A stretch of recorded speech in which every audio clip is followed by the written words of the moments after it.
If I had to pick a favorite before and after transformation of a headstone, this might be it. It's so pretty. Well, not now, it looks awful, but stick around to the end. There are 6 people listed on this stone. The front belongs to Delos, Bulcher, Collester, and his wife, Louisa Perkins. The 2 of them ran the farm passed down to Delos from his grandfather, James, who got the land from serving in the Revolutionary War. This cemetery sits on part of that farmland, and the barn in the back was actually their cheese factory. Here we see Delos with his wife, Louisa, on the right, and his sister, Frances, on the left. Delos and Louisa had 5 children. Their oldest son was James, born in 1852, then little Samuel 2 years later, but he died when he was just 3 months old. 6 years later, the twins, Isabel and Fred, were born, and then lastly, daughter May. When Delos was 38 in June of 1863, he was drafted into the 22nd Congressional Union Army during the Civil War. But on the 1880 census, he's listed as sick with asthma and disabled. I'm not sure if that was war-related or not, but 2 years later, he passed away when he was just 57.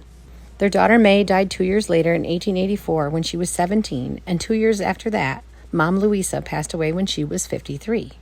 And as I accidentally spray my niece in the face, I'm going to shift this story to their twin daughter Isabel, who was known as Belle and was my second great-grandmother. My grandma Florence would tell stories about Belle scandalously riding her horse bareback in her long skirts through the streets of Madison, and I really hope it was on one of these rides when she caught the eye of Mr. Joseph Fox Mott. Joseph came from the now famous Mott applesauce family that originally started in nearby Bouckville, New York, but back then focused on apple cider. The 2 of them were married and had a single child named Marjorie, who was born in 1889. Marjorie would go on to marry Mr. Willard Sterling, and they lived in Yorkville, where they raised my grandmother and her brother Bob. Eventually, both Isabel and Joseph would move in with their daughter Marjorie and her husband Willard, but were brought back here to Madison Center to be buried by her parents when Isabel died in 1927 and Joseph in 1938.